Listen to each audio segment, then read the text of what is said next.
Намирате се в една любима галерия. Първо, благодарим на Клара Арнаудова, защото за цяла една година имаме 2 изложби. Това си е събитие, който е художник, знае как се случват изложбите. Те се планират 1-2 години преди това, а ние успяхме с цялата любов на Клара към нас 2 изложби да направим в тази прекрасна галерия, която стимулира много младежко участие.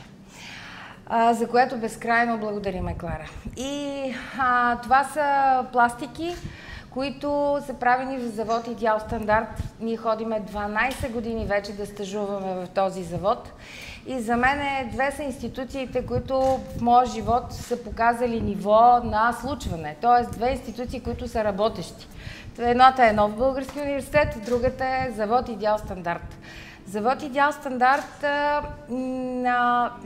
може би никой не може от вас да си представи, освен студентите, които са били, никой не може да влезе в този завод. Това е завода за санитарна керамика, както знаете. Дори миналата година моя професор по керамика, професор Божидар Бончев, ме помоли да влезе с миналогодишната група, за да го види завода отвътре. В България само нашите студенти имат възможността вече 12 години да влизат в този завод. Нещата са много стриктни, много са...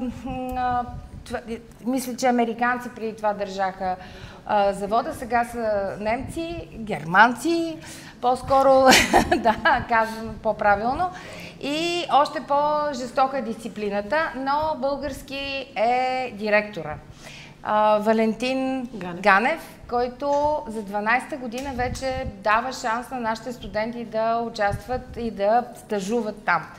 Те стажуват около 1 седмица. През тази 1 седмица всичко им е поето, както от Нов български, така и от завода, и са ни изолирали в едно артистично пространство, в близост до кухнята на завода, в която те правят тези чудеса, като голямата интрига на този стаж е тази, че в университетска среда те създават в един семестър по няколко пластики, които толкова са им ценни, че когато ги рисуват им трепери ръката. Защото тази пластика не трябва да бъде, тя им е единствена и трябва да оцелее и трябва да е по най-добрия начин, ама това е в ущърб на свободата.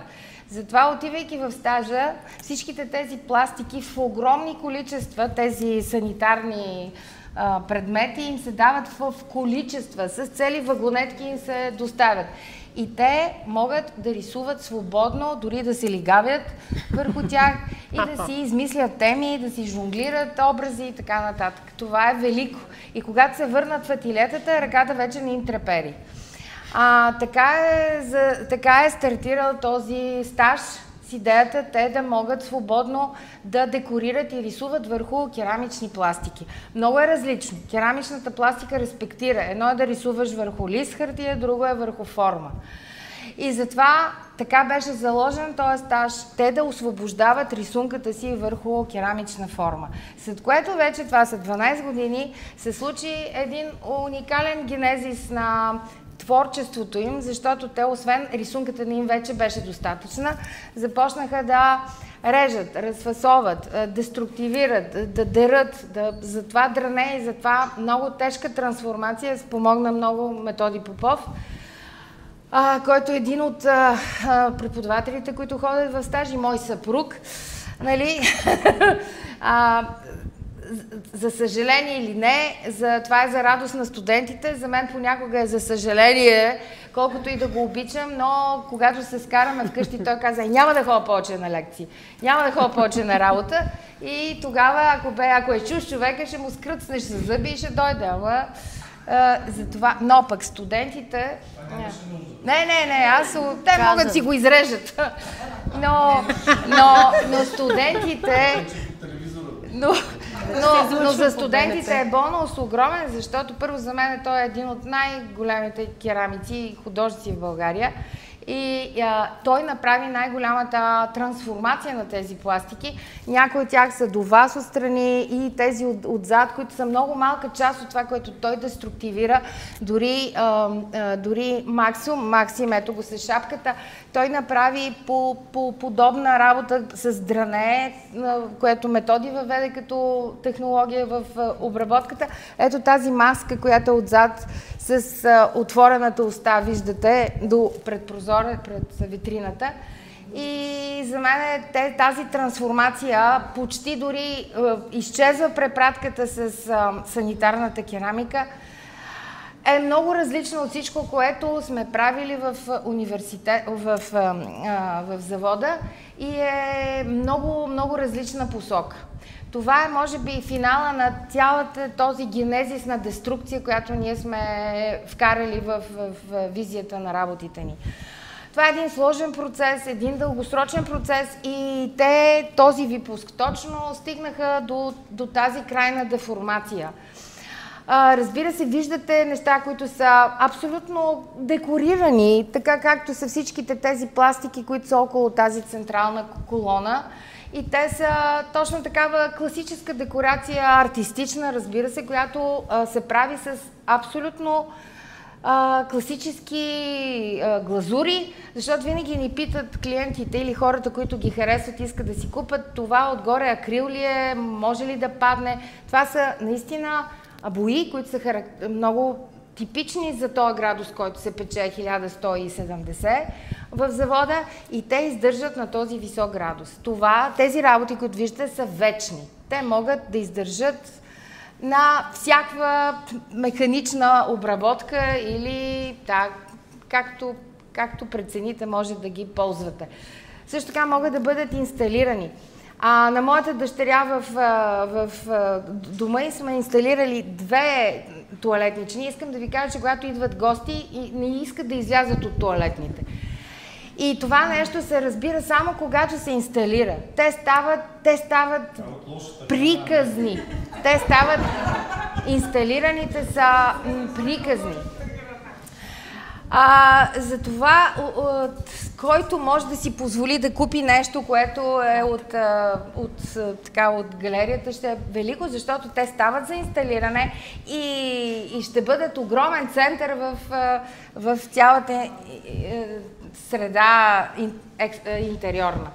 Така, по отношение на също така на всичко, което се случи на този стаж и различно, заради което днеска и Тони говори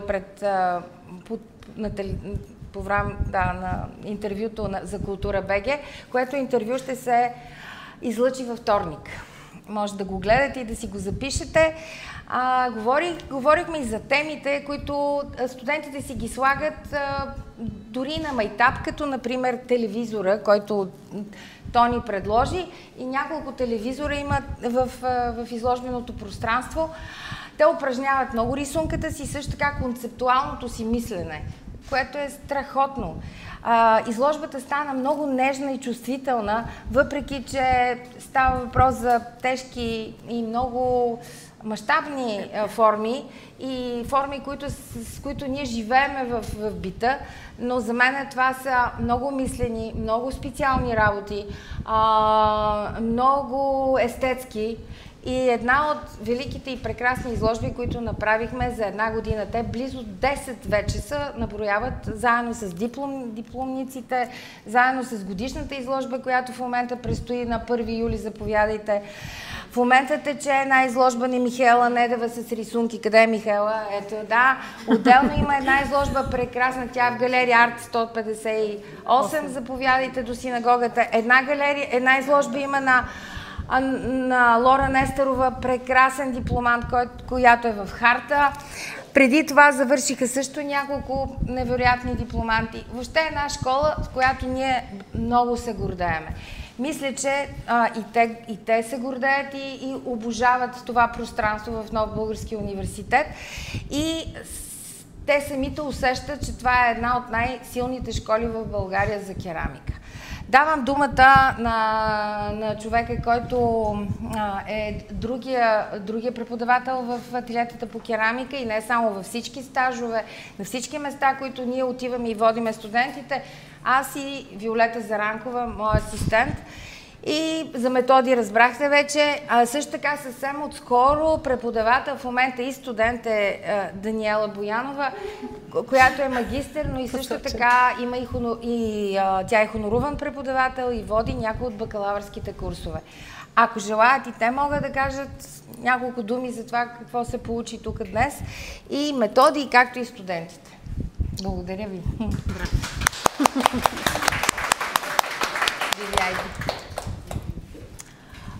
Благодаря. Първо благодаря на Клара. Къде си, Клара? За нас е изключително удоволствие всеки път, когато сме тук в галерия Сердика и наистина това, което и Моника каза, че за една година два пъти да излагаме нашите пластики тук е наистина много ценно, за което от името на всички студенти много благодарим.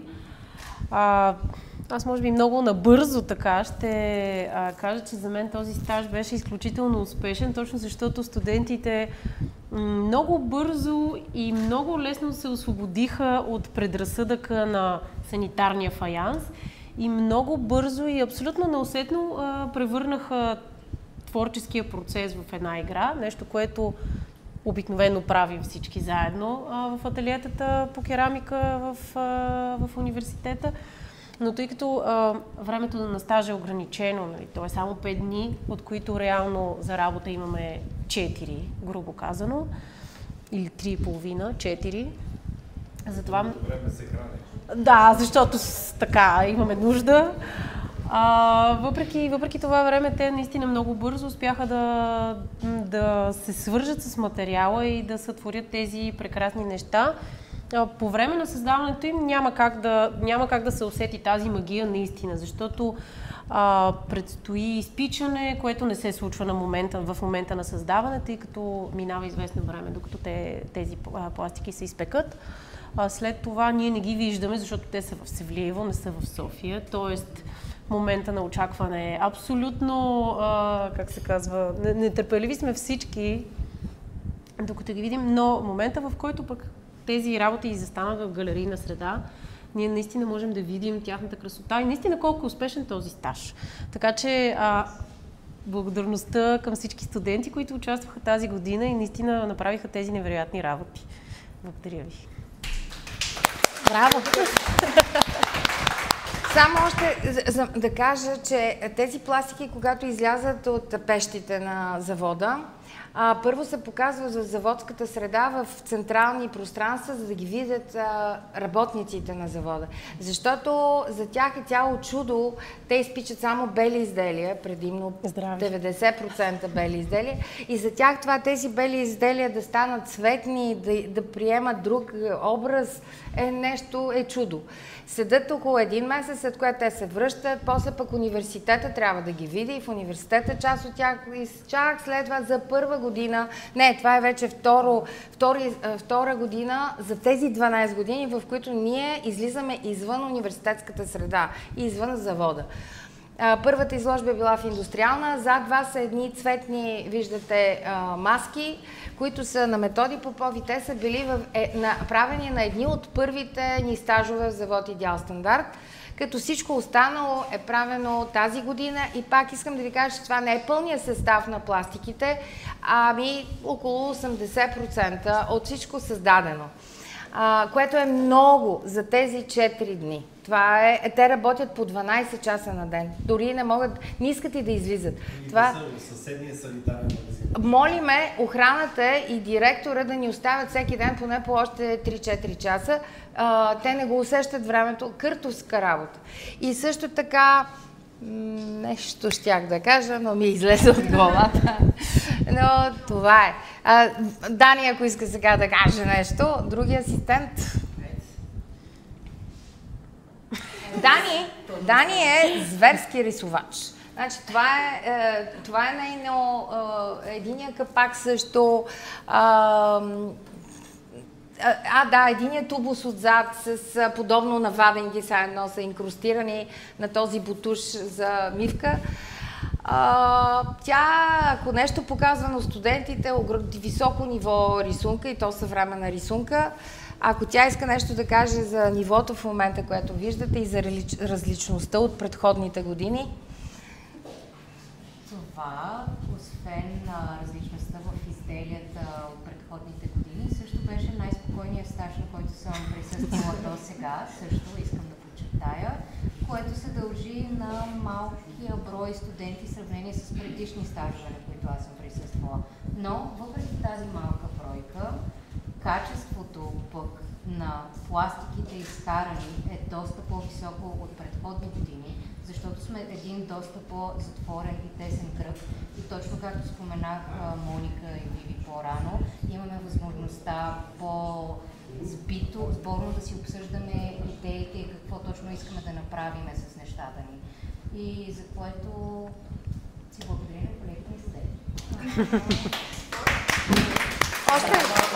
Още нещо, ама аз се сещам в действие, още нещо, което никой не спомена до момента. Те, освен че работят по 12 часа, след това се храниме в ресторанта, който се намира в хотела, където ние приспиваме.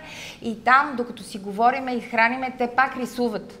Така че то е момент на рисуването и така Тони точно по времето на тези стажове, както и Михаела, преоткриха рисунката. Ние се събирахме и след това. И след това, както се тайна. Те си споделят живота, споделят си емоциите, рисувайки успоредно с всичко това и един велик стаж.